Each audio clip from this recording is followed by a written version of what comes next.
మనం frozen shoulder అనే condition గురించి తెలుసుకుందాం. Hello, this is doctor Aditya, consultant orthopaedic surgeon, Sunrise hospital, Rajam. ఇది ఎక్కువ డయాబెటీస్ అండ్ థైరాయిడ్ డిసీజ్ ఉన్న వాళ్ళలో చూస్తూ ఉంటాం. వీళ్ళకి ఎక్కువ pain and restriction of the movement అనేది మెయిన్ కంప్లైంట్స్ ఉంటాయి అన్నమాట.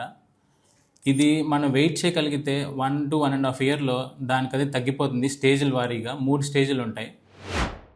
ఫ్రీజింగ్ స్టేజ్ అంటాం, ఫ్రోజన్ స్టేజ్ అంటాం, మనం థ్రాయింగ్ స్టేజ్ అంటాం. ఈ రికవరీ ఎలా ఉంటుంది అంటే right treatment and right physiotherapy ఉంటే చాలా ఫాస్ట్గా రికవరీ ఉంటుంది. సో పేషెంట్ అనేది ఎప్పుడు కూడా పేషెంట్గా ఉండాలి అండ్ డాక్టర్ చెప్పిన అడ్వైస్ని కరెక్ట్గా ఫాలో అవ్వాలి. ఫిజియోథెరపీ బాగా చేయాలి. మీకు ఇలాంటి సమస్య ఇంకేమన్నా ఉన్నాయనిపిస్తే మన సన్రైజ్ హాస్పిటల్ విజిట్ చేయండి. ఇక్కడ చాలా అడ్వాన్స్డ్గా ట్రీట్మెంట్ జరుగుతుంది అండ్ అన్ని ఆర్థోపెడిక్ కండిషన్స్కి ప్రాపర్ ట్రీట్మెంట్ ఉంటుంది ఇక్కడ. Thank you.